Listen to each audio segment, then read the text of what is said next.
What's up, everybody? Welcome to the Pixel Perspective Podcast. My name is JJ, and I'm here with my good friend Adrian. Adrian, what is going on, man? Hey, JJ. I'm doing good, man. How are you? Not too bad. I'm ready to talk some Not-So-E3 E3 2022. That's what it is. Basically, like June gaming, summer gaming. I guess you could just call the whole thing Summer Game Fest. That probably makes sense. I think that's how it's being referred to for the most part, just because. I mean, it's E3, but it's just everything spread out and separate, and yeah, I don't know. So, I'm gonna go out and say it. This is pretty lackluster Summer Games Fest, in my opinion, but we'll get into that. I'm sure. I don't disagree overall. I have a lot of games that I wrote down, but I wouldn't sit here and like gush about every single one of them. For the most part of stuff that I was like, oh, it looks kind of neat, and I just kind of mental note kind of thing about it that just seems like I may want to look into it at some point.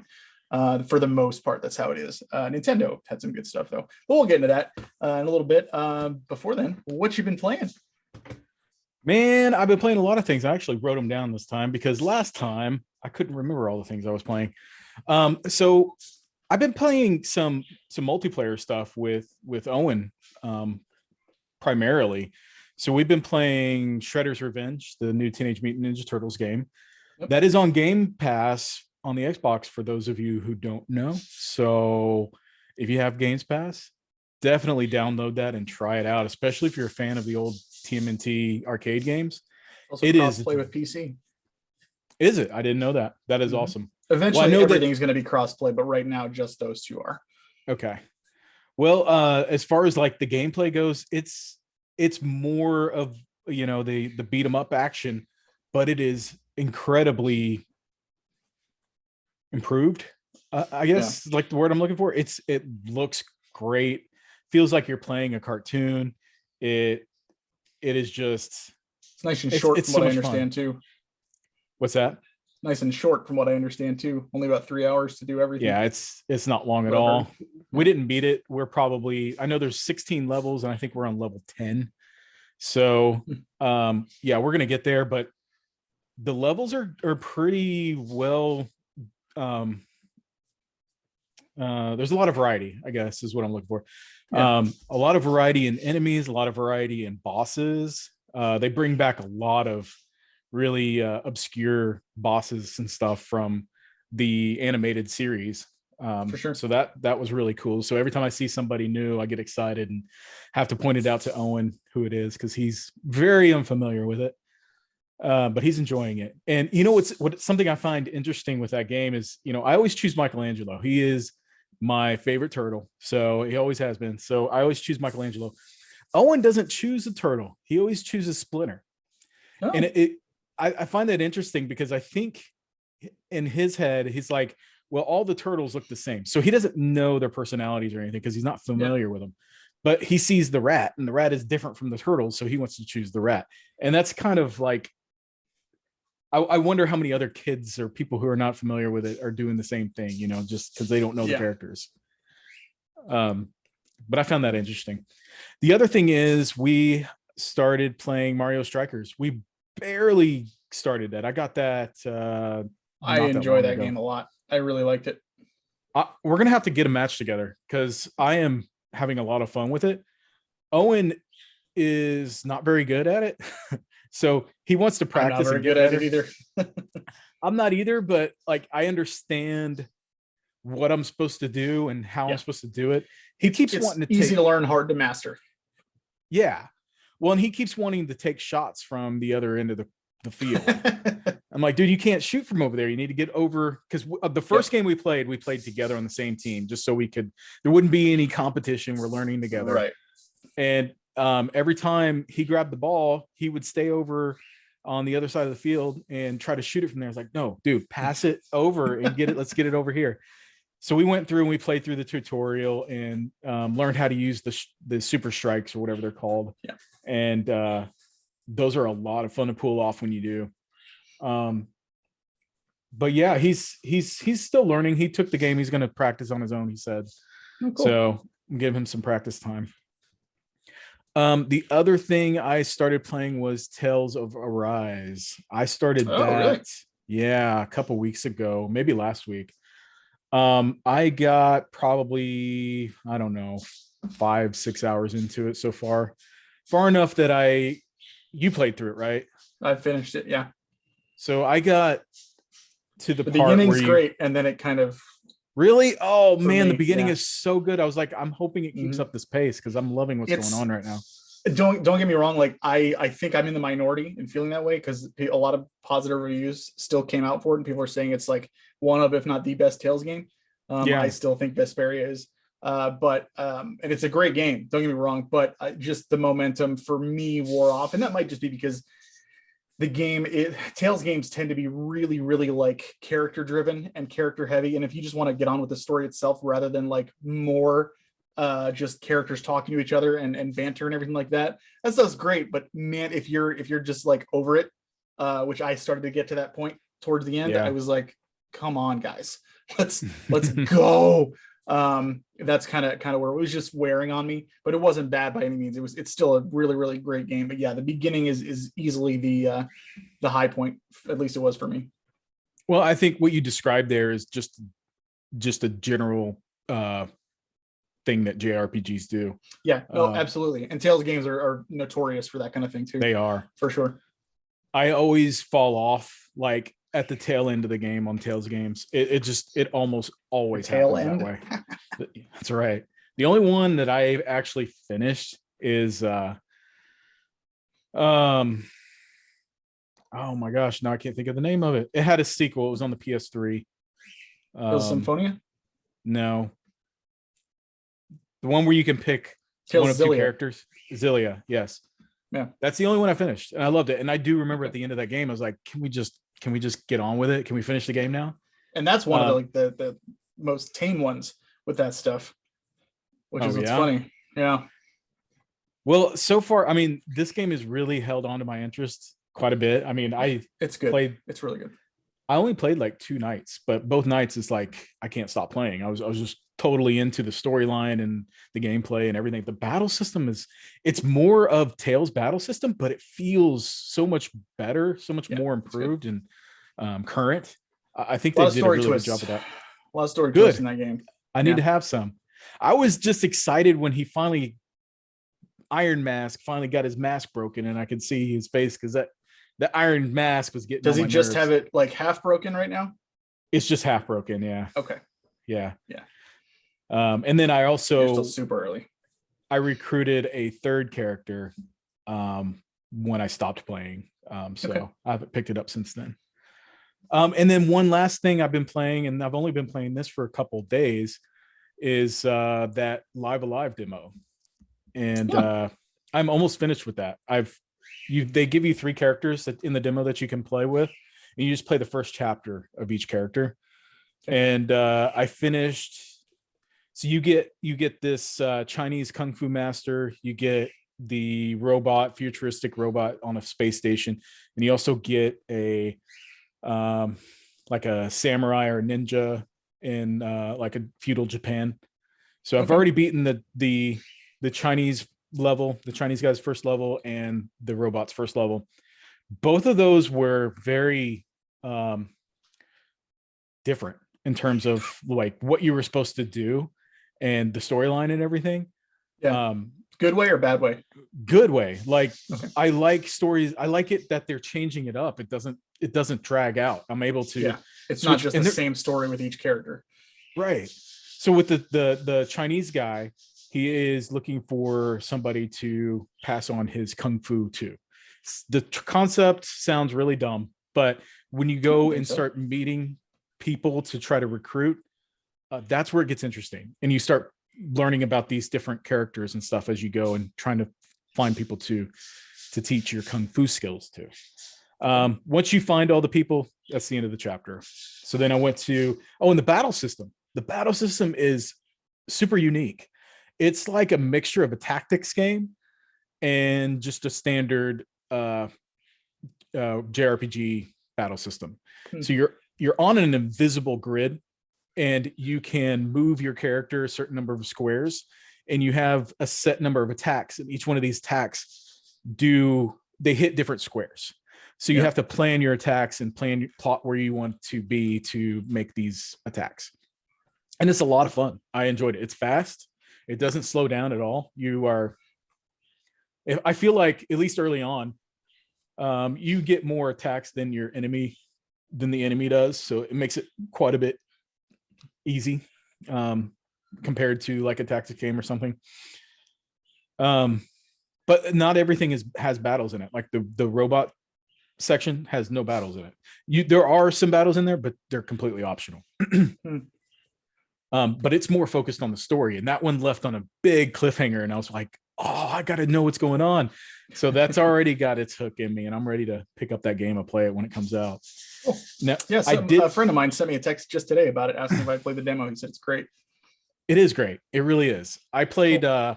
I started the Japanese ninja guy. His is a lot different too. It's not so the previous two stories that I just told you about were very heavily story focused.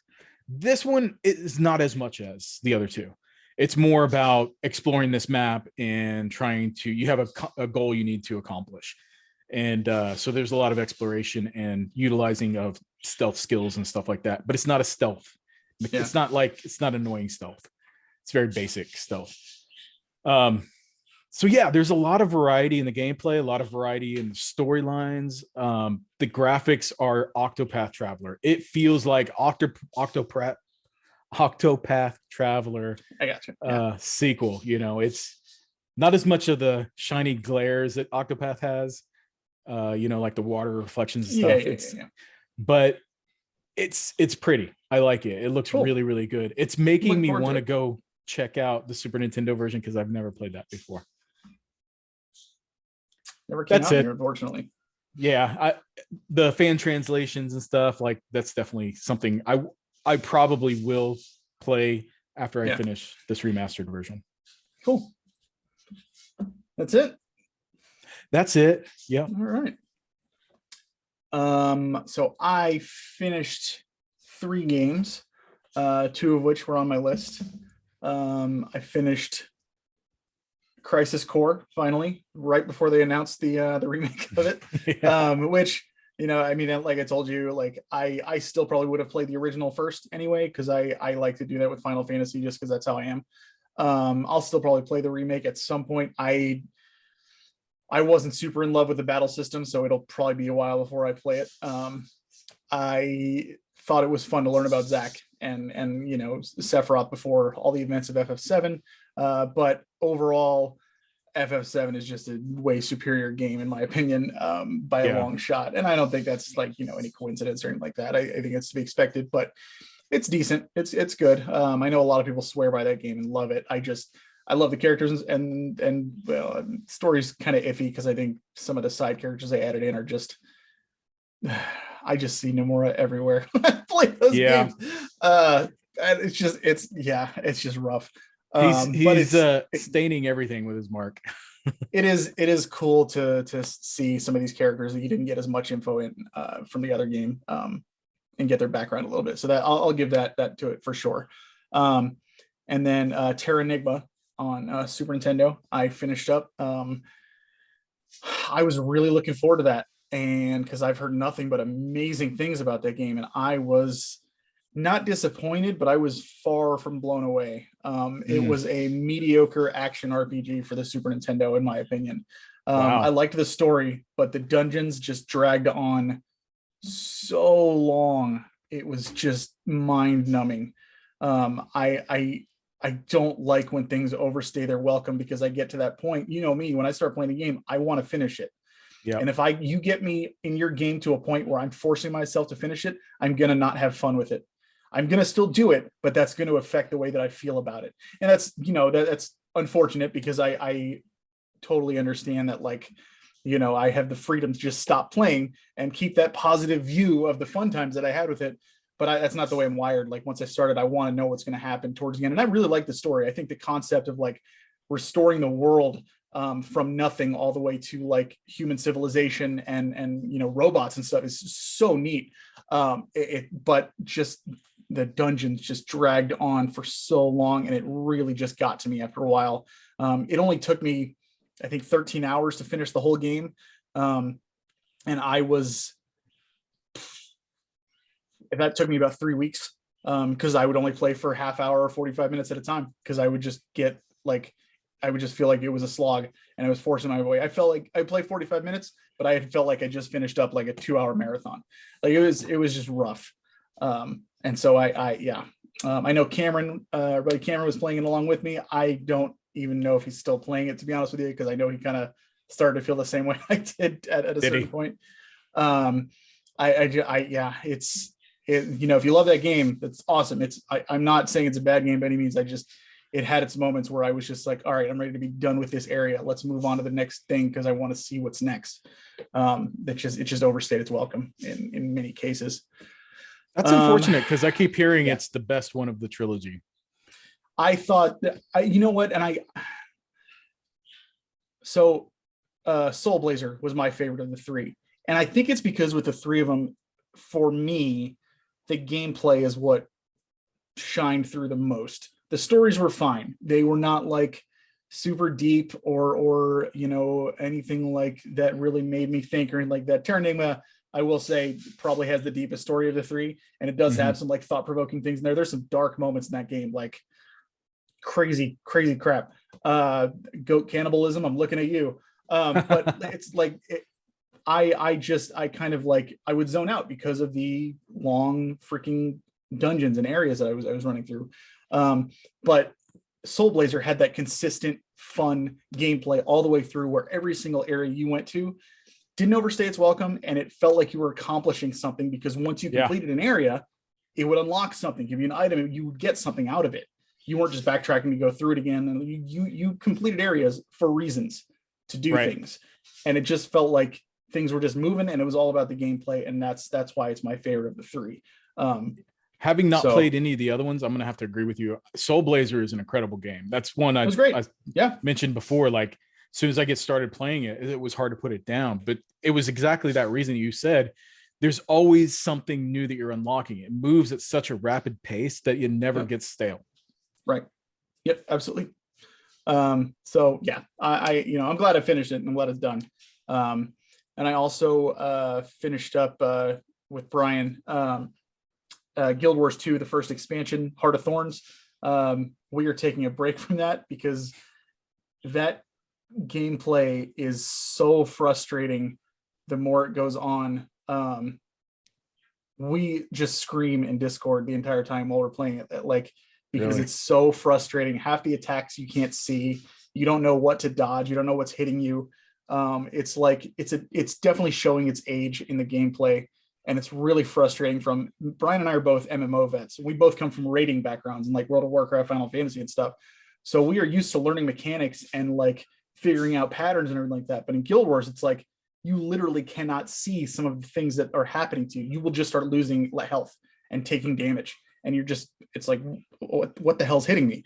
And like the layout of everything, like when you get debuffed or something, because chances are you're getting hit by poison, that's why you're not seeing it. But like where they place like the markers to show you that you're poisoned are in a really inopportune place, and it's hard to notice, and it's just rough. The story is really, really cool. I stand by that. I have since the beginning, and I really, really enjoyed it. We will go back and finish it eventually, but we're definitely taking a break at this point from moving on to that, which has allowed me to play a little bit more of Trails in the Sky second chapter. I am at the very end of that game. I'm so close to being done. I will probably be done within the next week or two. I just have been playing it little by little. There's so much text. Oh my god, it's crazy. But it's great, and I'm enjoying the hell out of it. And I've talked about that on here before, so I won't go into that. And then I started up Blue Dragon on Xbox, Xbox 360 originally, but I'm playing it on my Series X. And you know what? I remember it being a lot slower paced when I played it originally. Granted, it might be easier for me now because I'm grinding a little bit while watching GDQ, which is going on this week. So it's a lot like less mind numbing because I've got like, speed running going on that I'm watching and really attentive to while I'm just grinding for EXP and stuff.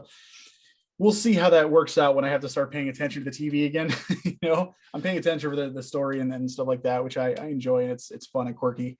So we'll see how that goes, but it's not bad so far. I think for the most part, that's it as far as I've been playing. You mentioned Mario Strikers. I did play some of that as well. But I would like to play some co-op with some people, just to play a little bit more. I want to ask you about Ninja Turtles. Have you guys been playing, you and Owen been playing just the two of you, or like with other people online?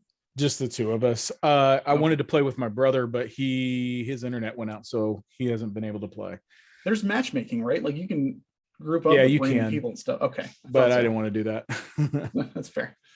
I was just curious because I thought I had read that, but I wasn't 100% sure. It does. Right. It's jump in, jump out multiplayer too, which is really cool.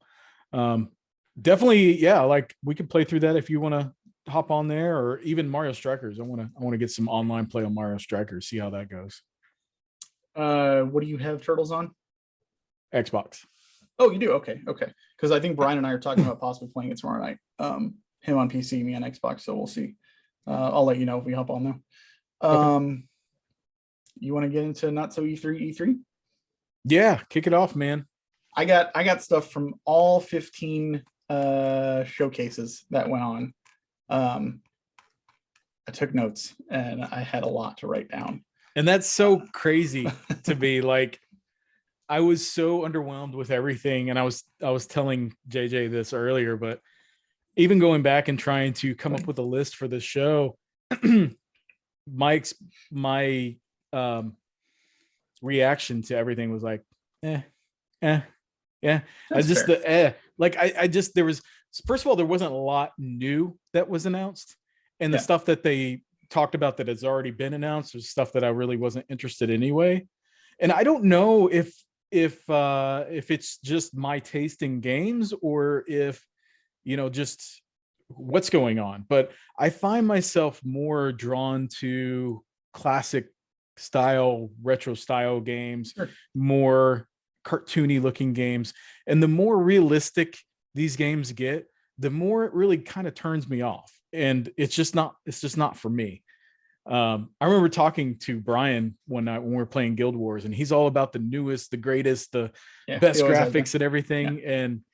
And it's just like that stuff is so far off for me. I could care less about any of that stuff. I do appreciate a good looking game. I do, but it is not the reason I play a game.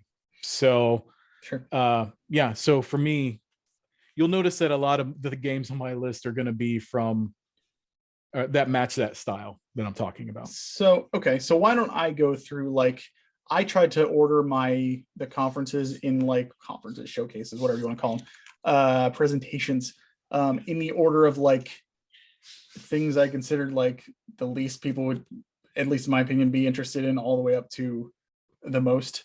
Obviously not a definitive list at all by any means, but just I kind of started with the small stuff that didn't really have a lot for me, that kind of stuff I thought was neat towards the end. So the first one that I had up, good old Devolver Digital. Did you watch their showcase? I watched it on Twitter. That counts. I didn't watch the whole showcase on Twitter. Well, the updates. Oh, gotcha. Yeah, they always are super interesting with their presentations. They literally they did a whole skit. I don't care, you guys. It seemed like they just wanted to say as much as possible, and that's all the entire thing was. I focus on the games, man. I really trying to be funny, and you're trying to make yourself seem not that they're watching this and taking notes or bullshit like that. But to me, I roll my eyes at that kind of stuff. To me, it's like when Xbox One got announced and Don Matrick was up there talking about TV and how the Xbox could integrate with your TV, and how it was such a great feature and everything like that. And everybody's just sitting there it's a gaming machine. What tell us about the games? What are you doing? This is no, don't do that. That's kind of how I feel watching them. It's just I don't care about this skit and whatever you're doing. I'm sure it's cleverly written and it's funny and whatever, but I just want to see games. That's all I want. Right. That's it. That being said, there was one game that I thought looked kind of neat of theirs. I not that I just never really like delved into Devolver Digital that much as a developer or anything like that. So I can't comment one way or another on whether they're consistently good or bad, because I just don't have a lot of experience with them. I just know that I've watched their presentations, and it always comes down to them trying to just make a memorable show, which is great, but then you don't have any memorable games that, you know, because I literally, there was one, and that game is The Plucky Squire, and I just thought it looked really neat. The art style is like super cutesy, looks like a storybook, but you're playing as like a Link, like a Legend of Zelda kind of game. And it's really, really pretty to look at and super neat. I just think it just seems like a lot of fun. So it's again one of those where I will keep my eye out on it, but I'm not like, you know, we have to play this. Oh my god, you know, flipping out about it. I did think it looked neat though. So that's pretty much all I got from Devolver Digital. You got anything? Not from them, no. And as a studio, I don't find a lot. I don't like a lot of their games in general. I haven't played a lot of them. I just don't have any I haven't either. with them. Yeah. So. All right. Next up, Guerrilla Collective. So I don't know a couple of games. I haven't heard of them. I'm not sure what else they make, to be honest with you. I think some of these aren't game companies as well.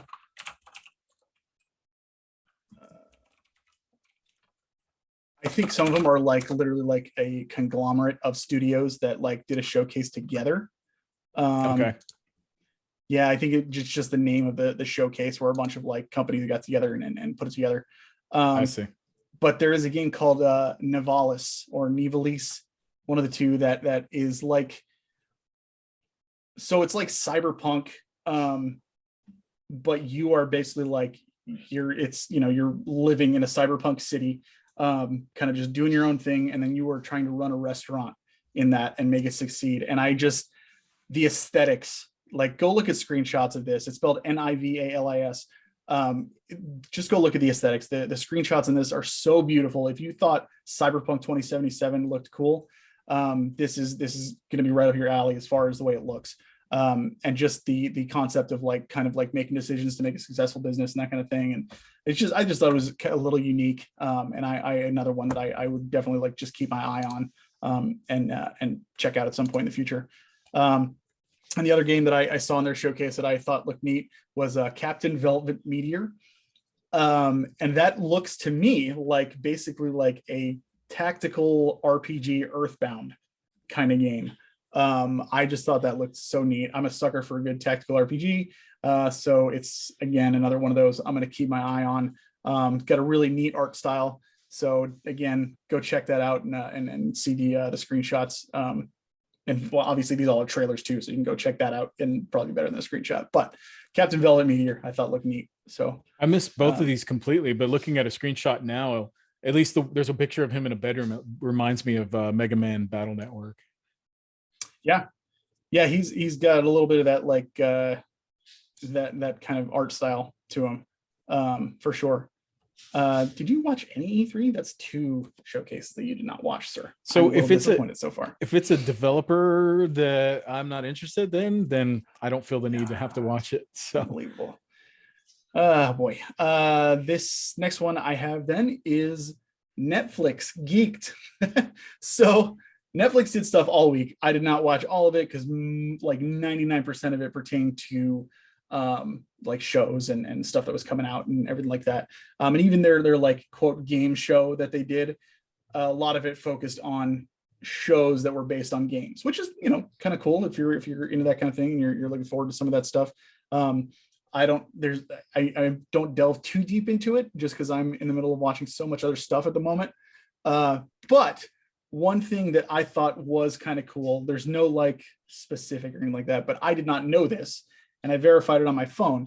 Apparently Netflix, like their games service is live. And if you have the Netflix app on your phone, you can download your Netflix games in there. They're basically like, they're normal mobile games that you'll play, but you're not going to have like tons of ads in there because you've got a subscription service to Netflix. So if you're into mobile gaming and you have a Netflix subscription service, you may as well check out some of their games, because it's honestly like just kind of rooting through the list. It seemed like a lot of like mobile games that are out there that you'd see all the time anyway. So there might be something similar to what you've played in the past, but this time you wouldn't have to deal with any of the ads or anything like that. At least from what I could tell, that's how it looked. So I thought that was interesting, if nothing else. I'm not a huge mobile gamer, so I, overall don't really care that much, but I thought it was neat that it's at least there. So I thought it worth mentioning. All right, so the next showcase that I have is the Tribeca Games Spotlight. So actually, before you go on, I think I did like when I watched it, I only watched the one with Jeff Keighley, and you watched Summer Games Fest? That specifically. That's all you watched. I didn't know about all these other ones that you're talking about. How did you even find these?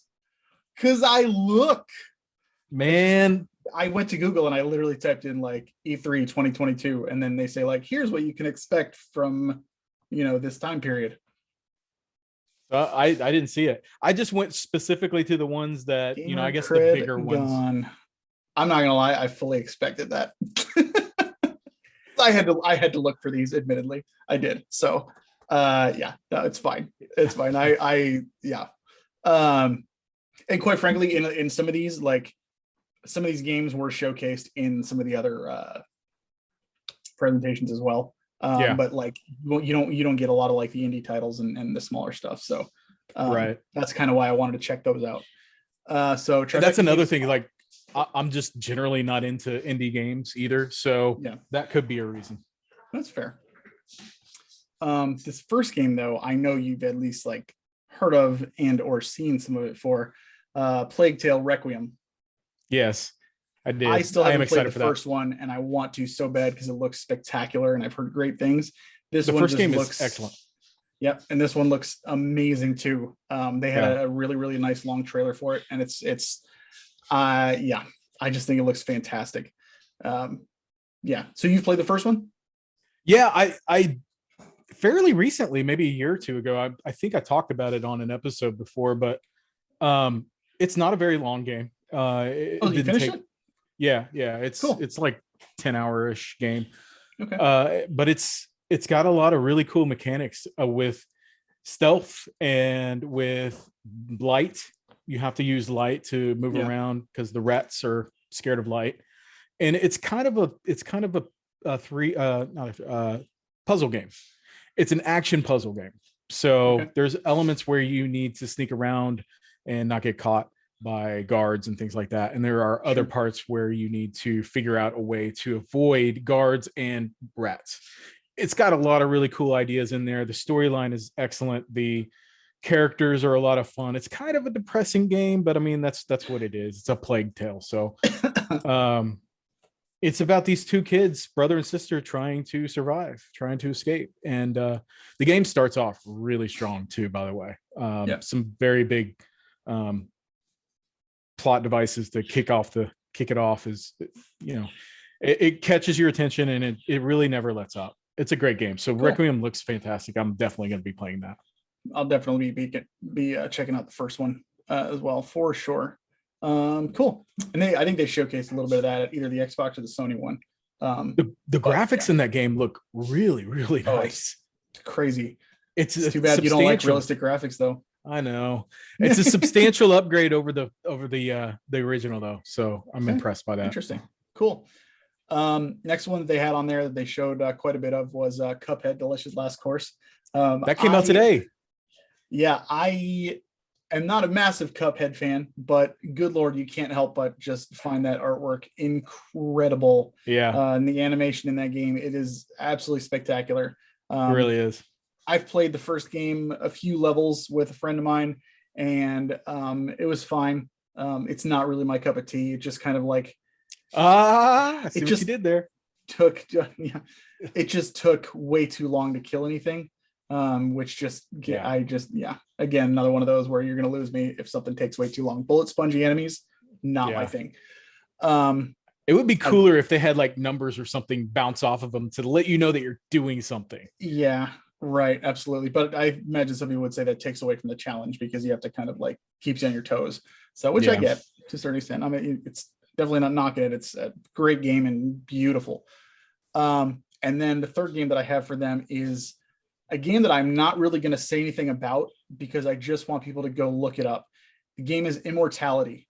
I am so fascinated by this, and I don't know, like, you really have to watch the video for it, because if I tried to explain it right now, I wouldn't do it justice. It just seems so fascinating to me. So go look up Immortality from the Tribeca Game Spotlight, and it's just really, really interesting to think about FMV? what they did. Is it an FMV game? Sort of, partly. Okay. There's a lot more to it than that, though. Yeah, I can't even begin to try and explain it. You really just have to watch the video. I'll check but it out. It looks fascinating. And yeah, you said you didn't watch any of that, so it doesn't matter. Fine. That's it for that one. Next up is the Epic Games Showcase. Everybody likes Epic, right? Fortnite. Yay. I didn't write anything down about Fortnite at all. I don't even think there was anything about Fortnite that I noticed. I'm sure there was, but I didn't really pay attention to it. What I did pay attention to, this one, was the Lord of the Rings Return to Moria. I think that just sounds super fun. You're dwarves and you're just trying to like go through and take back Moria as a group, co-op, like building and crafting and gathering, and it just looked like a lot of fun because I love. Oh, you lost me. You lost. I can't wait. What crafting and building and gathering? No, I'm out. I have a couple of friends that I play those kinds of games with, and we always have a blast with it. So I'm super looking forward to it. And we're all really big Lord of the Rings fans, so I'm sure we'll probably check that out at some point for sure. I'm excited to see it when it comes out. That's pretty much it for that one. Future Games Show. I've got 4 on here. Did you watch the Future Games Show, Adrian? I don't know who Future Games Show is. Oh my god. I don't know why this is painful. So Outpost. I think this was shown on one of the other ones. This is like survival tower defense, like co-op, just hordes of enemies coming at you, and you're like building and fortifying and trying to stay alive, and it just looks like just chaotic fun. I thought that was really neat. Next up for them is Nightingale, which, so that looks like a kind of survival wilderness-y kind of game. I think this is the one. Yeah, this is the one where you're like, you have different cards that you can collect, and those cards, like combined in certain ways, I believe will like transport you to different worlds that like are like different time periods and different like atmospheres and just crazy stuff, and just tons of things to explore and see and do and create, and I just think it again looks fascinating. I'd like to know more about it at some point. That sounds interesting. Yeah. Next is a game that I thought the art style looked so simplistic, but I thought it looked really, really fun as well, and that is Wildmender. It looks like a game where you're kind of like turning like desert nothing into like farmland and growing a town and city and kind of just trying to like create something out of nothing. And I just think it looks really charming. And again, it's another one that I will probably keep my eyes on to see. And then I think this is the last one I have. Yeah, last one I have from them is Pal World, which is Pokemon, straight up Pokemon, closer to Legends Arceus, with guns and stuff. So it is like, I just think it looks neat, and the graphics look really, really good. I think it might be a little too good to be true, quite frankly. So again, it's one I want to keep my eyes on and check out when we are able to hear more about it. So let's see. How about, I know you watched this one. Come on, you had to watch this one. The Wholesome Direct. That was my favorite one. God dang it. You're the worst. So the Wholesome Direct, Jesus. Terra Nil was the first one that I thought looked interesting. Another one where you're creating something from nothing. Seems like a game where you're like terraforming and taking like barren wasteland and stuff like that, and like just turning into like lush wildlife gardens, that kind of thing. And I just think it sounds kind of neat. Let me just stop you for a second. Sure. I'm looking at their website right now, and I am so overwhelmed at like everything that is shown on here. And I think what's going on with me, especially, is like there seems to be an overload of just indie mediocre, in my opinion, mediocre looking games, and it just. But you didn't watch any of them. All you like. Even if I did, you're coming to it now. Even if I did, I have a hard time thinking that any one of these would catch my attention. Oh my God. I am just, I think I'm a little bit of a cynic. Which Debbie Downer. No, I was gonna say like an elitist with my games, I guess. Maybe I can see that. Yeah. Okay. I can see that. Not to downplay any of these games. I'm sure they're fine, but not for me. I don't know that I consider you an elitist, considering you literally just said a minute ago that you like retro stuff and the style, and you don't have to have things that are brand new and flashy and stuff. So I don't know that an elitist would say that. There's a better word. I guess I'm more into the larger studio, larger production. You're just not into all this stuff. I mean, that's fine. Like I said, these aren't like, this is just because I wanted to have some stuff to bring up and talk about a little bit. Like, yeah, for sure. A lot of this stuff isn't like, oh my God, I have to play this. It was so amazing. It was just stuff that I was like, that looks kind of neat. And I just write it down and, whatever. So another game that I saw in the Wholesome Direct that seemed kind of neat is called Moonstone Island. And it looks like just an old school turn-based RPG farming sim. And it just looks really, really charming. It almost has like Pokemon style graphics too. What's the deal with farming sim games lately? I noticed that there's just a ton of them. There are, but that's nothing compared to how many freaking survival space horror games were announced this year. Like that took the freaking cake. But no, you're right. There are quite a few of those that are coming out. Everybody looked at Stardew Valley and they were just like, holy crap. I think that's what it is. Mind blowing. So yeah, but Moonstone Island looks like a lot of fun if you like that old school kind of style. All right. So that's it for the Wholesome Direct. Okay. How about the PC game show? Did you watch any of that? Nope. What? That's like, what? I'm not gonna say it's one of the big ones, but it's like up there-ish. I don't play a lot of PC games, so the name alone would turn me away.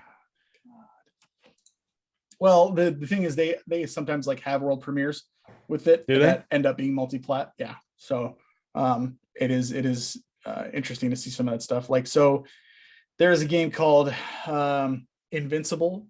Actually, I'll talk about both of these games. Invincible, The Invincible, and Deliver Us Mars both kind of look similar in that they are games that are like, you're on a planet that's like been deserted or something happened to the people that were there, and you are trying to figure out what the heck is going on. Something like Dead Space a little bit. And I just love that style, that mystery, that trying to figure out what happened here style of gameplay and storytelling. That both of those seem like a lot of fun to check out at some point. They're PC games, so they'll get discounted pretty quickly, I would imagine. So I will maybe check it out at that point. Another one that I caught my eye, Chivalry 2. Adrian, have you ever played Chivalry before? Ever? No.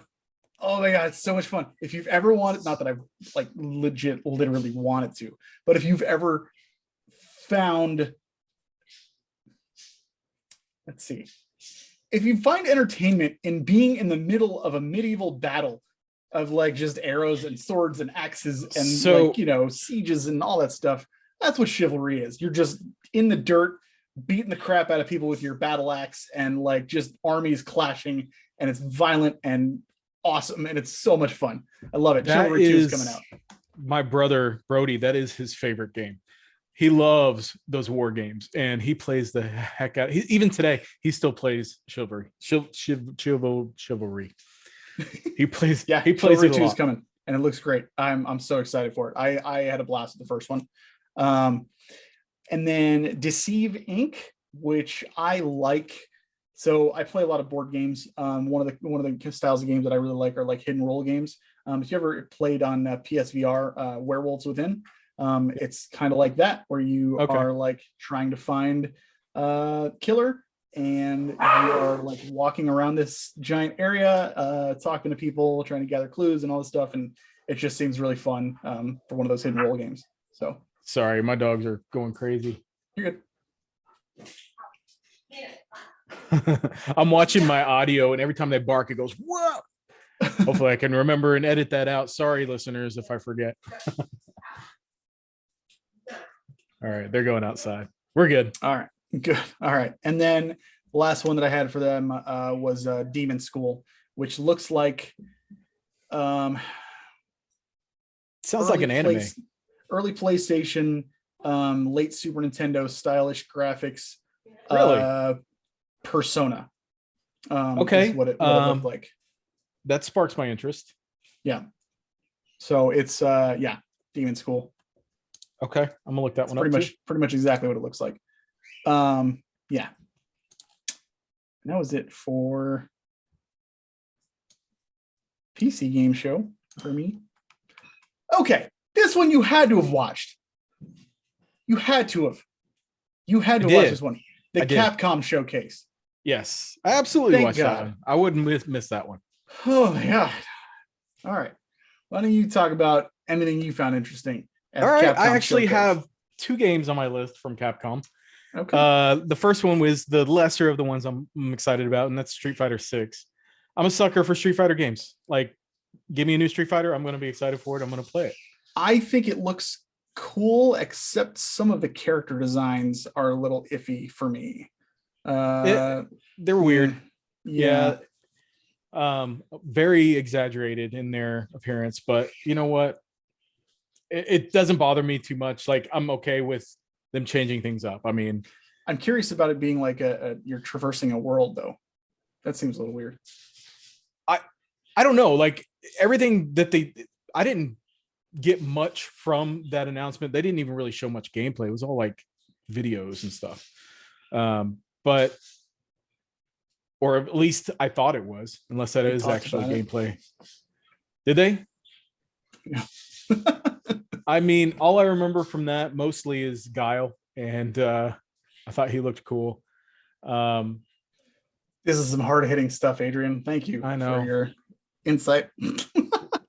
Why don't you take it away then there, JJ? Because I watched this back when it came out, and like I said, nothing really stuck with me. I was like, oh, more Street Fighter. No. I'm cool. I'm fine with that. I honestly, that's how I felt about Street Fighter, to be honest with you. Like I said, the character designs were a little weird. I want to like know more about it, because I would like to see what they mean when they say like open world style, where you're traversing an actual like area. Because obviously Street Fighter is just known for 2D fighting, and that's it. So I find that interesting, and I want to know more. I assume it to be like you remember that game that was on the PlayStation 1? I think it was Air Guys. That had I know it. I haven't played it though. So that one had like a little bit of a beat 'em up style to it, and it also had just regular fighting. I imagine that's probably the idea of it. I don't really care, to be honest with you. I just want to fight people, and I have a feeling that it's not going to be something that's super well implemented anyway. I'm kind of picturing like a Splatoon style, where you're like, you have a hub area that you walk around, you can talk to people, and you can trigger fights that way. Or you can like queue for like an online match or something like that. That's kind of like how I'm picturing in my mind. But I think we need to know more. I think you're probably spot on with that over mine. But at this point, like, these games are so early in development, they don't really have much to show, and it's hard for me to really gain any excitement. And I want to see things. Like, them telling me about what it's going to do doesn't really excite me. I want to actually see it. For sure. But I mean, as far as I'm concerned, like, I enjoy Street Fighter. I loved Street Fighter 5. Played quite a bit of that when it was released. That game came out though with very little in the way of content. It was just straight up arcade. They didn't have a story mode or anything. It had a lot of like, you had to buy a lot to really get everything, didn't you? You had to buy a lot, and you also had to wait. Like, the story mode came later as just I remember that an update. Yeah. And by that time I'd already stopped playing it, moved on. But hopefully they release a complete package this time, and I think it might have a little bit better staying power with me anyway. For sure. Cool. But the other one is really, you don't even need to be surprised by this, but Resident Evil 4 remake. Yeah, I have that too. Again, I mean, they didn't show much. Like it looked like Resident Evil Village, but Resident Evil 4, you know? I was a little confused because, so what is the Resident Evil 4 that came out on like PS4? I thought that was a remake already. That's a remaster. Just like upscale it. They just remastered it and that's it. Yeah. Okay. Yeah. This one is a complete on like Resident Evil 2, Resident Evil 3 style remake. Yeah. Okay. And you know, I'm excited for any Resident Evil. I'm really bummed that they skipped Code Veronica. I don't feel like Resident Evil 4 was quite ready for a remake yet, but I am excited to play it. And sure. I do enjoy Resident Evil 4, but it's not one of my favorite games in the series. Mm-hmm. I am more partial to the games prior to 4. It's more action focused, right? From what I understand. It is. Yeah. But honestly, the game looks beautiful. And if they can, that game is notorious for some really bizarre moments. There's some bizarre enemy bosses, and just it's very Japanese in its presentation. Sure. And I think this one really goes off the rails. Code Veronica went very off the rails, and I think Resident Evil 4 took it even further. Yeah. So like it dropped a lot of the more serious horror elements and went to more campy style horror elements. It lost a little bit of its horror element as well. And I think that's another reason why it's not one of my favorite games in the series, but it's still a lot of fun. I need you to enunciate horror more. Yeah, horror. Lost a little bit of its horror elements. I want to see more gameplay. What they showed was very, very, very little. I want to see more of that beginning area. Like they don't need to show later on in the game because that would be spoiler for people who haven't played it. But like I want to see Mr. Chainsaw Dude. I want to see the big there's a big monster in there. I forget what it was, but I want to see more of that stuff. And they didn't really show that yet. Okay. But they seem to have really nailed the atmosphere, and I'm excited for a new third-person style Resident Evil. Those are my preferred ones to play. Cool. So I am excited for it, but again, it's another one of those games where I'm like, I'm not like chomping at the bit to play it. Sure, I gotcha. I did have 2 other games that kind of caught my eye with Capcom Showcase. One is the Capcom Arcade Stadium 2. I love, even if it's games I'm not like super interested in, if they're like, you know, just shovelware from years ago, I love old content being re-released so that new audiences can play them. Do you have the first one? It's a great idea. I do. Yep. Do you? Okay. Yeah, I will support that stuff left and right, even if I don't play it right away. I love seeing that stuff come out regularly. So I'm really happy they're doing that. And then Monster Hunter Rise Sunbreak expansion to Monster Hunter Rise. I have heard that it drags on a bit, but the parts that are good in it like are really, really good. So I don't know that I'm gonna like rush out and get it at any point. Because I played the hell out of Monster Hunter Rise. I did everything. I don't know that I really am like rushing for this, as you said, chomping at the bit. But I think it looks cool, and I'm excited for people who are looking forward to it. So, did that come out already, or is it? It comes out soon. I know that. If it's not out yet, it's soon. Let's find out really quick.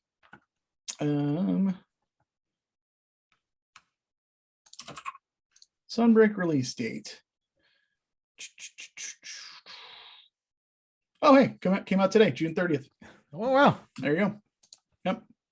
Sure enough. There you have it. That's all I had on Capcom. I like that they're still doing stuff, though. So it's neat. Next one, I know you watched because you said you did. Summer Game Fest. I did. Not much takeaway from that one, though, for me, unfortunately. I only got one. What you got? Callisto Protocol. And this is that Dead Space one.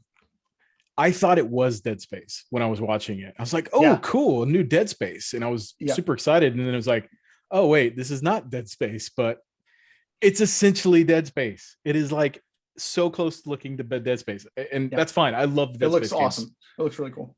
Yeah. That's really the only one that really got me excited. All the other announcements were very meh for me. In that same vein, Fort Solace was kind of the same thing. It looks very much like, you're in space and you are trying to figure out what the heck is going on and what's happening. So I just thought, again, I love that concept. We got flooded with those kind of games, but I'm okay with that wholeheartedly. So looks neat. Next one that I have is Stormgate, which I am super looking forward to that because I love StarCraft, Warcraft, the original RTSs from Blizzard, and this is coming from a lot of those developers that came together, formed a new studio, and are putting this together.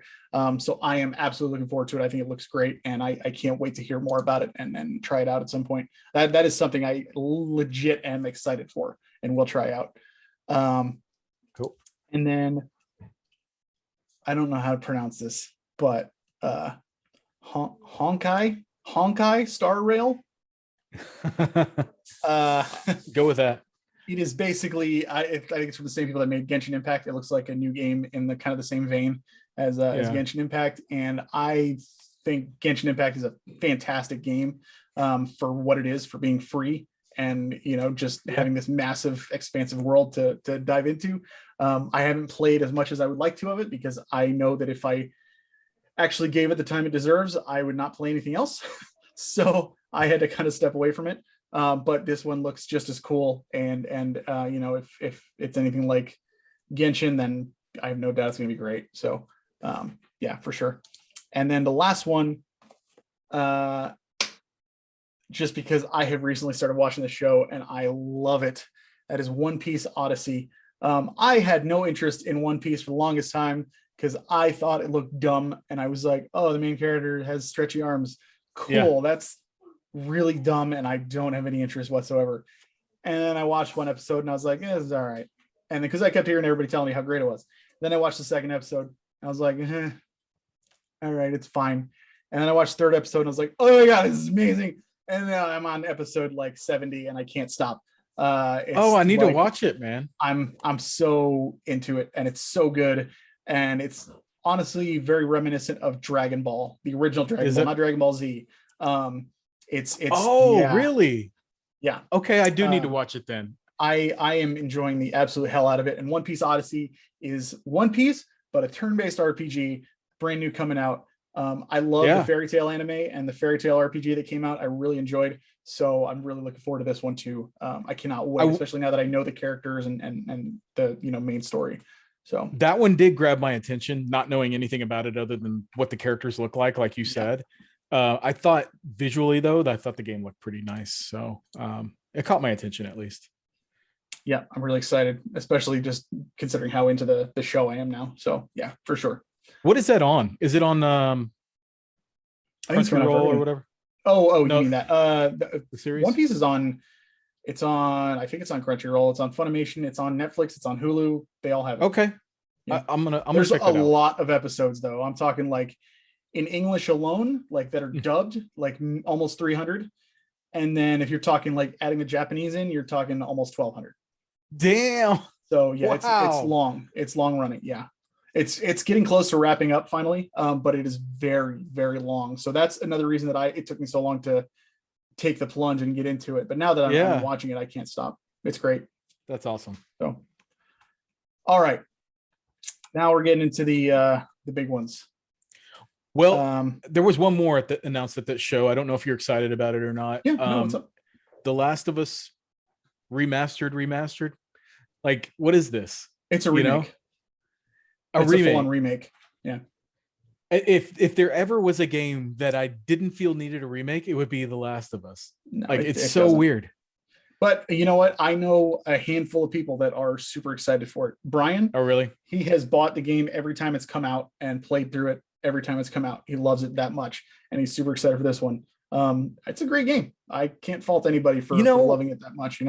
especially when you have things like Skyrim and Kingdom Hearts and stuff. Like Last of Us is on the low end as far as like re-releases. So yeah.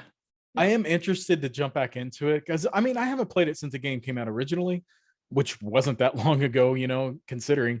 But I didn't. The game didn't really do it for me. I guess Did you finish it? I was.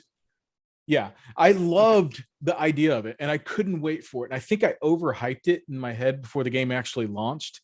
So when I actually sat down and started playing it, I was disappointed, and I can't even really explain to you why I was disappointed. It just didn't live up to my expectations. So I would be interested in giving it another shot with this remake. Looks great. I played through it once. That was good enough for me. But it's if you haven't played The Last of Us, is a perfect chance to jump in. It's an amazing story and world building and just wonderful. Very violent though. So yes, you ready? Yes. That's I was playing Last of Us 2 and I had to stop because I always have a kid come in here wanting to watch what I'm playing. I'm like, yeah, I can't play it. It's so violent. Not even just violence. There's sex in that game too. So that's true. Yeah. Man. All right. So Final Fantasy VII 25th anniversary. Man, I have some words about this. You are such a dork on this one. Good Lord. I don't. I want to let everybody know Adrian is the only person in the world that has this take. Just FYI, forewarning right now. He's the only person who feels this way. And you'll see what I mean in a second. Go ahead. First of all, let me just say that I think we wanted Final Fantasy VII content, the Final Fantasy VII remake for so many years. They're finally giving it to us. But the problem is, what the heck? Nomura? No, not Nomura. What's his name? What's the guy's name? Nomura. Yeah. Nomura. It is Nomura. Yeah. Okay. Nomura. He taints everything he touches. So I am not I don't excited. disagree with you on that.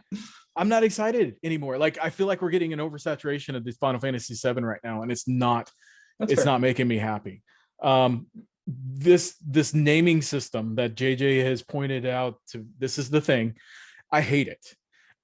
Like this new Final Fantasy. So you had Final Fantasy VII remake. How about you do Final Fantasy Remake Part 1, Final Fantasy Remake Part 2, Final Fantasy Remake Part 3? No, they're going to do Final Fantasy Remake, and then it's Final Fantasy what? Rebirth? What is it called? Rebirth is yes, Rebirth is going to be Part 2. And Part 3 we don't know yet what it is, but it's going to be most likely start with a re. I saw a meme that said reduce, reuse, recycle, which I thought was pretty funny. And Reunion is I think the prequel. So they have Reunion, and then they also have the Crisis Core. It's something or other, and it's like Crisis Core Reloaded. Reunion. Oh, it's Reunion. So they had 3 different games with "re" in the title for Final Fantasy VII, and I am 100% confused when they showed the preview for Rebirth. I was like, oh, what is this? Is this another like spin-off game from the Final Fantasy VII series? And then later on I figured it out. I was like, oh, this is the sequel to the remake. Why the heck can't you just call it Remake Part 2? You ever watch Star Wars? I'm totally confused. Yeah, where are you going with this? So you've watched Star Wars. You watched the original trilogy? Yeah. You weren't confused when they didn't name it Part 1, Part 2, and Part 3? No, it's not even that. Rebirth, remake, rebirth. Like, that to me makes no sense. Remake is a remake of the game. Rebirth, like, what is that saying? Are you like you're starting over again? Like, I don't know. Like, it's another way of saying remake, quite frankly. It kind of is, yes, but it doesn't make sense in line with. I told you he's the only one that feels this way. I'm not. I guarantee you. Hey, and comment on this video and tell me, please. I'm not the only one who feels. He was going nuts in chat when we were talking about this, and I was dying laughing so hard. Like, it's the freaking teleports in Chrono Trigger all over again that nobody else finds confusing, but like ruined his world. It's like, okay, it might be because I'm in branding and marketing, and I do a lot of this stuff, so I know it's something that's very important to me on naming conventions. But like the Wii and the Wii U didn't do well because it was named Wii U. I have a feeling it's going to be the same way here. People are not going to know that Rebirth is the sequel to Remake. I guarantee you, unless somebody specifically tells them. And I can imagine GameStop employees are going to get just flooded with people not knowing that this is the sequel to the Remake. And it's gonna cause problems. It's gonna cause problems, and I think it's gonna hurt the sales of the game ultimately. I really do. Who do you think is the target audience for that? Is it going to be people who know nothing about Final Fantasy VII, or is it going to be people who are excited for it that know about it? It's going to be the people who played the remake and liked the remake and ready for the new one. But so I don't think see this trailer. I don't think everybody's going to see that trailer though. I mean, I think the remake reaches more people than the nerds like us that watch this stuff. You know what I'm saying? Like it's got a broader reach than that. And the normal layman who walks into GameStop looking for the new game to play is not necessarily going to know that this is the sequel to the remake.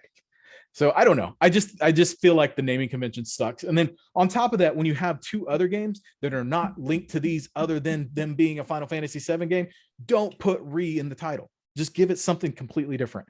Just call it what it is. Like Final Fantasy VII Crisis Core.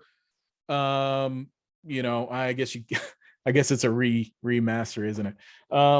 That kind of shoots my idea in the foot. But the other one, what's the other one? There's one more that they there's no other Rees, I don't think. What's there? You know, they did First Soldier. Right? They talked about First Soldier, which is the mobile one. Okay, it wasn't a Re something. Not like no. Okay, I don't think so. Well, if it was, I didn't catch it. I don't pay attention. Whatever, it's dumb. So whatever happened to the game that was another remake of Final Fantasy VII, and it was like top down chibi looking characters, and it was more like a remake of the style of Final Fantasy VII. Yeah, I know what you're talking about. I can't think of the name off the top of my head. Do you feel like that one just kind of dropped off? Because I feel like it has. No, didn't it just get announced at this? It got announced last year. That game's got announced a long time ago. Because I remember being really excited about it. I was like, oh, cool, more Final Fantasy VII remake. I just finished this other one, but okay, I'll play this one too. And I haven't heard anything about it since. This would have been the prime place to announce Before Crisis? Is that what it was? No, it was, I'd have to look it up. Anyway, they didn't show much about Rebirth. I am excited to play. I loved Remake. I thought Remake was a fantastic game. And I'm definitely excited to get back into that and actually explore the world some more and be outside of Midgar. That to me is exciting. And, you know, this trailer focused a little bit too much on the cinematics and stuff and not much on the gameplay or where it's going to go or where it might potentially end. But like I said, like all of these announcements, that's been the trend through this whole Summer Games thing, is all of these games have not really, they're too early in development. So it's not enough to get excited about. That's fair. Well, yeah, I am excited for those that are looking forward to Reunion, which is the Crisis Core game, for those that may be confused.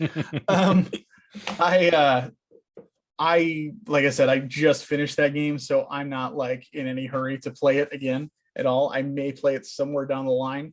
I do think it's an interesting, bit of extra story for those of you who would like more info on Zach. I would not recommend playing. First of all, I would recommend playing the original Final Fantasy VII before anything. Because agreed. That, like the baseline. But I wouldn't recommend playing Crisis Core Reunion before playing Remake. Although, man, before Remake, maybe just because the way that they ended, I don't know, man. I don't know what they're doing with the story. It's all over the place, and it's definitely a sequel, not a remake. But I am excited for Rebirth. I am not super excited that it doesn't look like there's going to be a world map, but it is what it is. I get it. I like that they confirmed it's going to be in 3 parts, which means the next part of the game, because there is a lot left. Midgar is a very short part of the original game. That more than likely means that we're not going to get as much filler unless they are making like 80-hour games. So I am happy to hear that, at least, because if I was thinking to myself like, oh my god, if they make the rest of the game like they did Midgar, we're gonna have like a 6-part, 7-part game, and that's gonna be Right. insane. Um, so I'm glad they're splitting into 3, and they're I would assume going to focus on just the main points in the next one. So I'm Yeah. looking forward to that. I'm looking forward to see what they do with the Gold Saucer and some of the other characters that come in with the realistic look of it, how they're going to do Kate Sith. It's just a lot of questions that I am excited to see to get answers on. There's so many other new villages and caves and dungeons and things like that left. Like I'm really excited. Yep. So that'll be interesting for sure. They also said that they've already started work on part 3. So like maybe there won't be as big a gap in between 2 and 3, and that would be nice. I think a big reason they're even like they're kind of like doing it this way is because 16 is coming out next year. So they probably are just wanting to have like something every year because they got Rebirth at the end of this year, then 16 next year, and hopefully after that we'll get the other one. So we'll see. Or not Rebirth, Reunion this year. It's so confusing. So that was pretty much, I mean, those were the main points on the Final Fantasy VII 25th anniversary. The first Nintendo Direct we got 2 of them. The first one we got was all Xenoblade Chronicles 3. Dude, it looks so good. Xenoblade Chronicles 3, and I loved everything that I saw. Me too. I'm more excited for that game than I am Final Fantasy 16, quite frankly. And this one's coming way sooner. I cannot wait to play it. I just got done before we started recording tonight. I got done watching a speed run of Torna, the Golden Country, for GDQ. They ran it. They beat it in like 3 hours, and it was just really, really cool to watch and just see, because I was like, I remember this, I remember that, and stuff. And it was just, man, I am really, really just looking forward to it, because I'll be honest, I was not crazy about the first Xenoblade Chronicles game. It was not my cup of tea. Plus, coming off of Xenogears and then Xenosaga, which both I adore, I was like, what have they done to the Xeno series? I don't like this. I hate the combat. It's way too slow. The exploration is way too slow. Everything is just takes forever to do anything. And then Xenoblade Chronicles 2 came out, or actually Xenoblade Chronicles X first came out, and I loved that game just because of the mechs and everything. But Xenoblade Chronicles 2 came out, and I adored it. And then Torna, loved that as well. So cannot wait to see this and what they do with it. Really, really looking forward to it. If you have any interest at all, I highly recommend just going and watching the entire presentation, because there was just a big info dump on it. Looks great. I've probably said this before, but Xenoblade is probably up there as one of my favorite RPGs of all time. I love it. I love the series. I'm glad that I played Chronicles 2 before I played the original, or the first one, because I played 2 and I fell in love with that game. I absolutely adored that game. Then I went and played the definitive edition of Xenoblade Chronicles when that came out. And while I did love that game as well, it didn't hit all the same points that 2 did for me. And it's not as good a game. And I think they made so many improvements on the game with the sequel. And this Torna and the Golden Country was also fantastic. And Xenoblade Chronicles 3 looks to be more of that. And I love the ideas that they are putting out there with this one, with the shortened lifespan and everything. It sounds so interesting. That is one thing that Xenoblade does exceptionally well, is they tell a really good, intriguing, interesting story. And it keeps me engaged. And the character development in those games is also really well done. I managed to snag a special or collector's edition today from the Nintendo store. I had to get it. I had the collector's edition for Xenoblade Definitive Edition and Xenoblade Chronicles 2, so I had to get this one. Those art books are some of my favorite art books in that I own. They're very well done, well put together. So, and I love the art style in those games too. So, super excited for that one. Definitely. Yeah, I highly recommend going and watching the whole entire thing.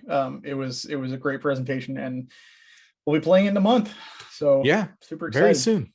I'm gonna try and get Blue Dragon and then Trails in the Sky and Hitman done before then. So hopefully I can knock those out, and then that'll be good. The other Nintendo Direct that we got was they called it a mini Direct, but it basically mainly it was more like a Nintendo third-party Direct, because there was a lot of stuff there, and I have a whole bunch of things that this got Direct for me was, so everything has been meh up until this point. I was excited for like almost everything they announced in the Nintendo Direct. It was just so good, and I wasn't none of them were much. first party. Yeah. How many things you got? 1, 2, I have 11. 3, 4, 5, 6. I have 6. Okay. So I probably have the same ones that you have. Why don't you go ahead and start, and then I'll jump in when I have the same thing that you have. Okay. First one that I saw that I thought looked kind of neat was Lorelei and the Laser Eyes. I think it just looks super interesting. Like, to me, I don't know if this is the case at all, but to me, what I saw looked like Resident Evil with no like zombies or killing or anything like that, but just puzzle solving and exploring like locations, mansions, that kind of thing. And that was my favorite part of those games. Like, I couldn't care less about the zombies and the horror aspects of those. I don't give a shit. But the exploration and learning about the history of the environments and what happened, I absolutely thought was great. And this seems to have that stuff in there, without the extra, stuff that I wasn't crazy about. And I know I'm in the minority on that. Believe me, I wholeheartedly get that. For me, that was the stuff that I really liked, and you've heard me complain a million times about like the Mr. X segments on Resident Evil 2 and how I just wanted to explore the dang game and whatnot. But so this seems to be something like that, which I thought looked kind of cool. I'm assuming that wasn't on your list. It was not, no. Okay. What about Super Bomberman R2? It's not on my list, but I am excited for that one as well. I loved the first one, even though it was hard as balls, and I have never been able to even beat the first level in the story mode, even with co-op. It's damn hard. But playing it with other people and just having fun playing Bomberman was a blast. I enjoyed the hell out of it. And I think I overpaid because I picked it up at launch, so it was a little too expensive. But I still had fun with it. And this one has a mode that's like one versus everybody else.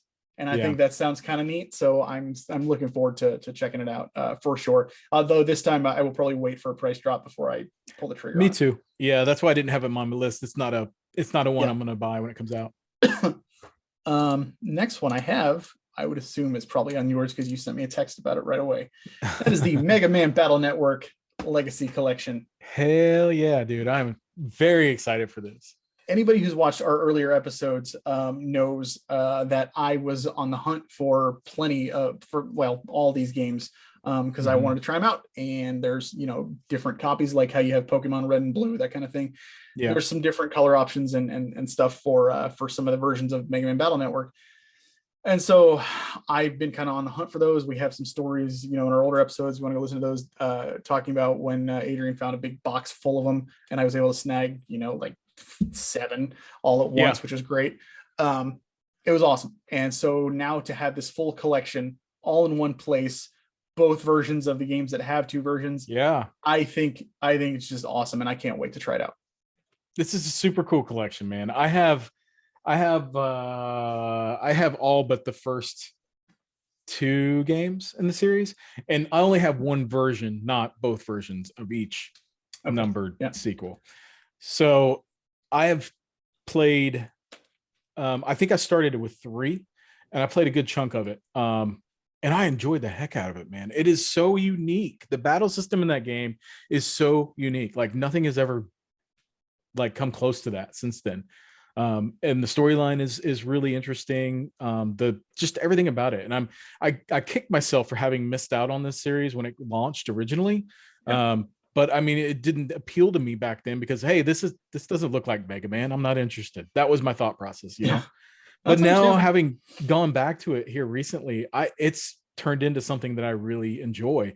And so I'm excited to be able to get this on the Switch. I will totally start from square one, and start playing through each one of these, get as far as I can until I lose interest, like I typically do with these old games. But I'm super pumped to try them all.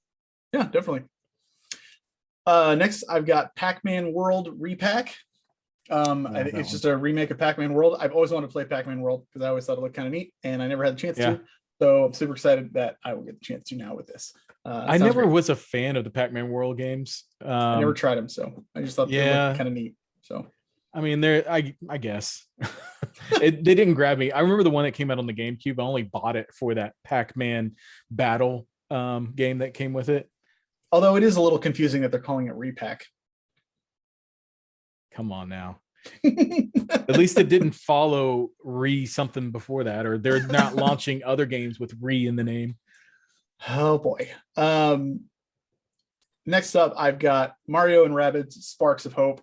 No, zero interest in this one. Oh my god, I love the first game so much. It's so good. If you follow me on Twitter, you know that I posted something about this game. I think Mario and Rabbids is a phenomenal game with an amazing idea, excellent gameplay, but Rabbids are like the most off-putting video game characters in the world. That is my point exactly. The fact that they're in there, that was my biggest gripe with the first game, was I never wanted to use them as party members. Yep. I had to in some instances because they had abilities that I wanted to use, but I just wanted to use the Mario characters. That was it. Yep. Like, either have the Rabbids as their own identity, which it looks like there's in this one, there's going to be one that has its own identity, which I'm okay with, or like have them be like the bad guys or something like that. I did not like the concept of like, you've got Mario and you've got Rabbid Mario, you've got Princess and Rabbid Princess, Luigi, like, why don't do, they're so annoying as it is. Yeah. And then it's just so off-putting. I am not a fan of that, but I loved the game so much, the first one, that I am 100% picking this up day one. I'm looking forward to it. I loved the first one so much. You hit all my points exactly. Those Rabbids are so damn annoying. Like, I wanted to like the first game, but they killed it for me. It just, when they annoy me to that extent that I don't even want to play the game anymore, it kills it. So sorry, it's unfortunate for this one. I can't fault you at all because I completely get it. That is the biggest put off for that game, 100%. Okay, so RPG time, The Legend of Wright. This is a really, really cool looking game. It is. You're basically just traversing like an art book, but it's an RPG, and it just, go look at like video screenshots for it and stuff, because it's another one of those, I can't do it justice by really explaining it. You really have to see it because the visual style on it is so unique. You're basically playing like a kid who's playing pen and paper RPGs, and he draws out the different scenarios and stuff as you go along. At least that's the idea I got from it. The art style, the idea and the art style and everything about it looks so intriguing to me and unique. And I'm totally interested in this game. Absolutely. It looks great. One that people have known about for a while, but they did talk a little bit about it, Sonic Frontiers. I don't care what people say about the, like, how the open world looks, so like that. I think it looks fun. I'm excited to check it out and at least like get out there and explore a little bit. I've always liked Sonic, so I love forward to it. So Sonic is one of my favorite characters, like, or favorite games. But this one is not. It's not doing it for me. That's all right. It's a lot too reminiscent of Sonic 2006. I never played that. Oh, you don't need to. It looks stylistically, it looks similar to me, and I'm just not interested. Yeah. Next one, you're gonna laugh at me. Disney Dreamlight Valley. Really? Oh yeah. So I got Disney Infinity when it first came out. I bought like the starter kit. I even bought like the Cars expansion and a few other characters and stuff, because I love the concept of going into these Disney movies and having playgrounds to play in with these Disney characters. they were so small in Disney Infinity, Mhm. and there was so little to do. It was a huge disappointment. Kingdom Hearts does it better, quite frankly, going into those Which worlds, is saying a you know, lot. and right. Um, but Dreamlight Valley seems to hopefully be a step up from that, and getting to go into these Disney worlds, and just it's super nostalgic. And I love Disney stuff growing up, and I just I want to check it out. It's not something I'm gonna buy day one again, but I Yeah. definitely, if I see it for, a discount or something like that, I'll check it out, because I find it charming. So I'm excited to see it. It looks like busy work to me. It's one of those sim games, and it Sure, just understandable. those aren't for me. Yeah, that's I mean, yeah, totally get it. Um, Dragon Quest Treasures. Yeah. Not a new announcement, but we did see a little bit more on it, and I can't wait to check it out. I still haven't played Dragon Quest Builders 2, and I really want to play that. Um, So the treasures Dragon Quest spin-offs are great. So treasures to me looked like monsters a little bit. a little Dragon bit, yeah. Quest monsters. Mhm. And Yeah, I'm because wondering you're like forming a party of monsters. yeah, and I'm wondering if it's maybe like a spiritual successor to that. I mean, it kind of Possible. appeared that way to me. They didn't really say much about what it is, but I mean, just in terms of like how Dragon Quest Monsters is, you're going out and recruiting these monsters to fight for you, kind of like Pokemon. Yeah, It kind of looked like that to me. So I don't know. I'm excited for that. that's what it is. Yeah. And then you're trying to just find treasure throughout the world. And I'm sure there's like Yeah. an overarching story and stuff. But yeah, that's Aren't you playing as characters from 5? The uh kids? I don't think it's 5, maybe 6. 6? I'm not entirely sure. I forget what they look The like. twins, like the boy and the girl twins, I thought. That was If from that's the case, then that would be from 5. Yeah, yeah. And the only reason if it I is knew those that it was characters. because of that movie. I assumed it was just a complete spin-off, and its own thing, just in the Dragon Quest universe. But The I don't only know. reason I'm saying that is I thought one of the characters, the little boy, I thought his name was the same name as the boy in 5, and he looked Hmm. similar to me. So Yeah. I don't know. I could be wrong. A cool announcement. Persona series 3, 4, and 5 all coming to Switch, Yes, which I thought was it's on my neat. list. I'm a little worried that they're one of two things going to happen. One, they're going to like have a physical release or just a normal digital release, and it's going to run horribly, because those games are huge. 3 and 4 Mhm. might be okay, but 5 might have a little bit of a tough time on the Switch. Or they're going to do it cloud based, which So I hmm, know the answers to that. I looked into it. 5 is going to be a physical and digital. hmm, So you can, when that game comes out later in October, I believe, yeah, you can get a physical. But 3 and 4 are going to be digital. So okay. they may have a PlayAsia digital, I mean physical version. So If they'll they do, probably I won't be tone getting down those. the effects and whatnot on there, so it can run smoother on. I would hope, at For least. 5, Yeah. yeah, I don't know, man. I'm concerned as well. I'm going to wait for reviews, but I'm I'm not going to most play it, likely but going to be I will buy that game again. I've already bought it twice and I haven't played more than the first area or the first dungeon. God. But if it's on the Switch, I'll totally jump back into it and play it. That's the only reason really that I beat Persona games are 4. good for handheld. Yeah, That they're is for excellent sure. handheld. Yep. So I'm excited. I would happily buy it a third time. There you go. And the last thing I got for the Nintendo Direct Mini is Harvestella, which, I mean, it's like basically Stardew Valley, but Square Enix style, like Final Fantasy style. Oh, that one. I I think it was looks wondering what you're really talking about. cool. Yeah, I am Mm-mm. so excited for that to try it out and hear more about it. So Yeah, let me my opinion on the Square Enix games like Harvestella, I feel like the graphic style is so similar to every other Square Enix game. It's yeah. kind of a turn off to me at this point. And I don't know, like I don't like their style. They've got all these different styles, and this style particular is like I feel like it's not very interesting and it's kind of overdone at this point. And the closest thing I could think of Every to character relate it looks like a to, Nomura character. yeah, well, yeah. But it reminds me of I trace it back to what is it, 13? I think that style kind of started at 13. It wasn't super into that, but That's when it became more defined, but like Nomura's been designing characters since, well, 6. yeah. But even with the crystals and the bright blue, Sure. area, it just I don't know. It didn't do it for me. That's fine. I feel like I'm Understandable. starting to become a Square Enix hater at this point. No, you've been hating pretty much everything in general. So I man, told you, cynic, man. You're it seems that becoming a way. curmudgeon in your old age. That's fine. It's all right. Maybe it's just one of those days. I'm just off today. So did you have Blanc on yours at all? No, Do you I have remember that no one? interest whatsoever. Yeah, I think Oh, it looks dude, dumb. that game looks so cool to me. It looks like pencil drawings. It looks Looks like like it'll be good for sketches. speedrunners. I think they'll love that. Well, yeah.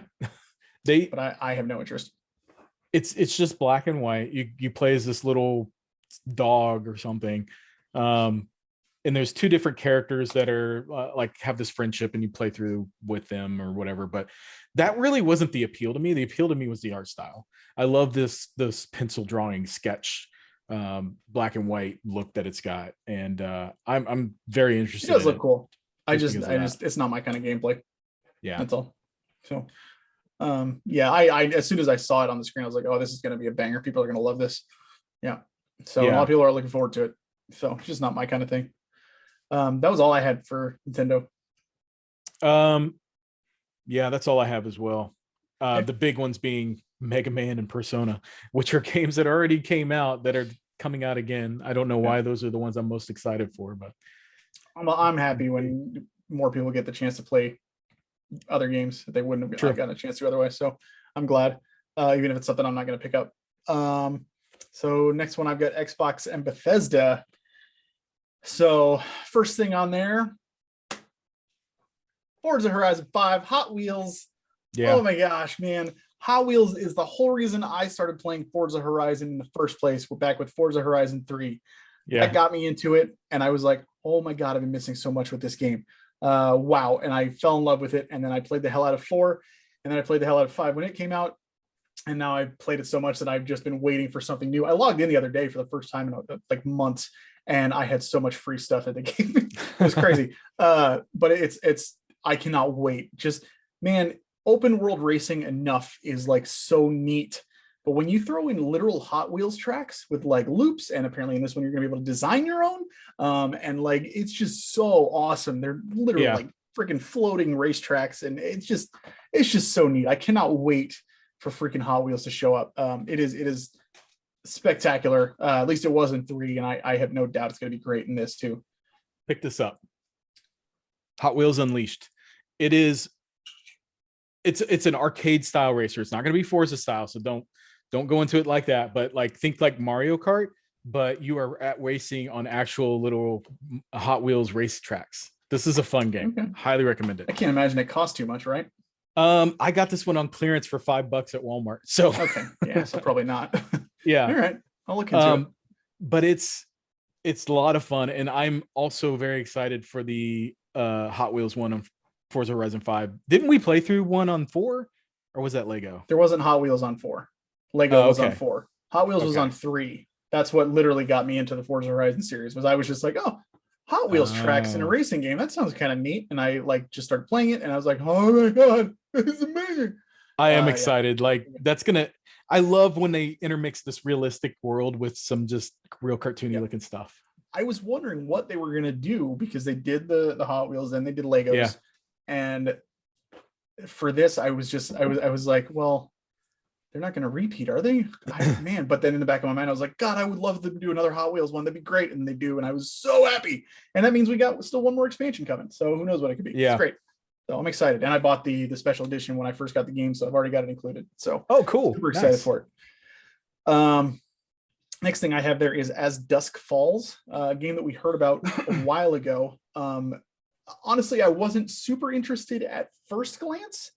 And then I found out it is a like narrative game where you're, learning about different characters and learning the mystery and figuring out what happened and having a story unfold with 8-player integration. So 8 different people can be playing at the same time and making choices and stuff like that. And I'm just like, how does this work? And now I'm like really fascinated, and I want to see more about it. So that's why I put that down on there.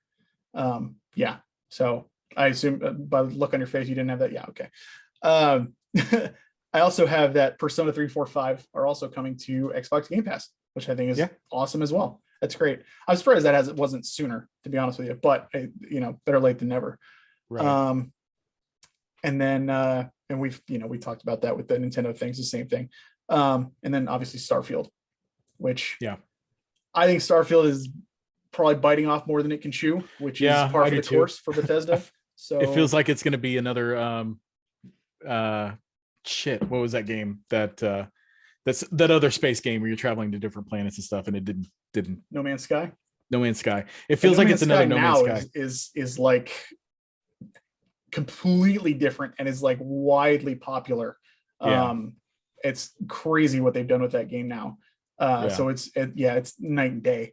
Starfield, I literally had the same reaction that apparently tons of other people did when they saw it, when they announced like there's over 1,000 planets that you can go to, and my first thought in my head was they're all going to be lifeless. It's going to be empty.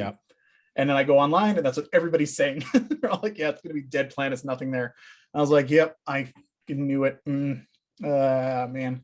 I will still check it out. Absolutely. Because I'm curious. But I don't have my super high hopes for it. So we'll see. That's my sentiments exactly. Like I'm excited for what it could be, but I'm not going to hold my breath. Do you have anything else for Xbox Bethesda? No. Fair enough. All right. Sony, I've got 4 things. I have nothing. So Jesus Christ. Really just didn't do anything. It's fine. It's okay. It's all right. It's all right. No problem. You're the worst. All right. So first thing we dabbled on a little bit earlier, Final Fantasy 16 release summer 2023. I think it's nice to have a release window for that. So I'm at least happy for that. The more I hear about it though, and I know that tons of people are excited for it, and I'm a Final Fantasy freak, so I will absolutely play it, buy it day one. If there's a special edition, I'll be all over it. Absolutely. However, the more I hear about it, the less excited I am, the less hope I have for it. Because it's just straying so far from the original Final Fantasy formula. And I'm not even talking about like turn-based in the combat. I'm also talking about like party members that you're getting to know and getting to fall in love with and everything like that. And a lot of it is because you were using them back then. In the last few games you haven't been, and it's sad. I get it. Times are changing, new audiences. It's fine. It doesn't make me any less sad as an old school fan of the series. I've lost so much interest in the Final Fantasy series in general. 15 sucked. I hated 15, and I don't have any excitement for 16 at all. I would love for it to come out and be a surprise, and it's a great game, but I have zero interest in that game. Wow, I didn't think 15 sucked, but I didn't like it. I tried. I really wanted to. I mean, it's the series has changed. I could do a whole freaking episode on that. So the next one we talked about a minute ago as well, No Man's Sky coming to PSVR 2, which I honestly like. When I first saw No Man's Sky back in the day, VR was the first thing that I wanted to do because I love space dogfighting. I absolutely just, it's so freaking fun to me. So I honestly, I will probably dive back into No Man's Sky at some point, just to explore a little and see how things have changed, because there's apparently so much to do there now. So we'll see. I don't know if I'll get a PSVR 2, but the game itself, at least I will check out. Another one, actually these last 2 are games we kind of have known about, but they got like, one of them got a release date and the other one just got confirmed to be on PlayStation. One, Stray. I don't care what anybody says, I'm so excited for that game. I love just the aesthetics and just want to explore as a little cat. I think it just sounds fun. I'm super excited for it. And that's releasing this month, July. So that one doesn't surprise me at all for you. And then the last one is Tunic, coming to PS4, PS5. Obviously been on Xbox for a while, but to get a PS5 release will be really nice, because I've have you played that one? I haven't. I heard it's really good. Big fan. Yeah, I heard it's really tough, but it is really good. And I'm a big fan of the old school Zelda games, so it's right up my alley. So yeah.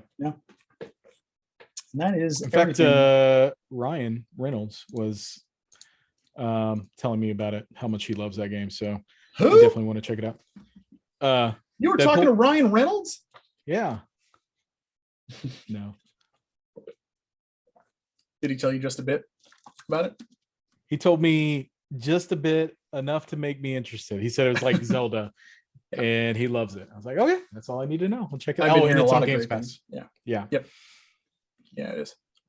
Yeah, for sure. But that's everything. That's all I got for Not-E3 2022. Sorry to be a disappointment here for this one. It's just, man, I was just underwhelmed entirely with everything. I'm excited to see what comes out, and most of the announcements that I've been excited for are things that have already been released and they're just re-releasing them. I don't know, like wait and see with reviews, and then I'll get the hype up later, when these things start coming out. Yeah. Well, next month what are we talking? Handhelds. Yes, right. I'm excited. So one of us is excited.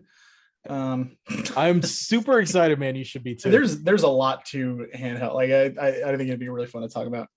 There's so many, what we're gonna do is like just go back through the history of handhelds and talk about some games and our experiences with them, and like even some obscure ones. Like we're not just gonna focus on Nintendo stuff. We'll talk about some of the other ones if we have experience with it. But I have experience with most of them, and I just feel like it's a really cool progression how it started and where it is today. So, especially considering it's a horrible way to game. So I mean, it is not. It is the way to game. God, oh my God! Within 2 years, Adrian's going to be a full-on mobile gamer. Ugh, oh man, you're one step away from it. I try. If they had like a better control system for it, then maybe. I've even gone as far as to sync up my Xbox controller and do the remote play or the online play with the Games Pass. It works surprisingly well. It's not cool. My ideal way to play, but like when I get my Steam Deck, I guarantee you I will put so much time into that thing. I'm excited. Oh, and I also wanted to bring up that I'm extremely disappointed that we heard nothing about the Final Fantasy Pixel remasters for any console releases. Yeah. It's really sad. Because it's not going to happen. It's not. Sad. It is sad. Although there is a big rumor that we're getting the Prime trilogy at the end of the year. I heard that. Yeah. Yeah. I wouldn't be surprised if we hear an announcement soon about that. We'll see. Metroid Prime trilogy. Right. All right. Well, I mean, that's all I got. You got anything else to say about E3? Not E3? E what? I'm excited that I got to attend E3, but before it officially died. Let's just say that. Yeah. I think I went to E3 2018. That was the second to last one before it went away. I went 2016. So we both got to experience it. I mean, I honestly don't think there's a place for it anymore, but I do think that if we get a steady trickle of game announcements with these directs that all these companies have been doing, I'm perfectly fine with that. I feel like those are fun and exciting to get something to look forward to. As long as they keep a tradition of doing it like this time of year and, doing a showcase and just being like, hey, it's game season or something like that. Right. That's fine. This is kind of the first time that they've done it like this, solely online. And I feel like next year they did it last year. There wasn't a physical E3 last year, but they had E3, but it was all online last year. It was very underwhelming from what I remember, and there wasn't a lot of studio directs or focus directs. So I think next year we're going to get a really good June game announcement season. I hope so. Anyway, could be. Yeah, we shall see. All right. With that, this is the Pixel Perspective Podcast signing off. As always, my name is JJ. I'm Adrian. And as always, keep on gaming. Keep on gaming.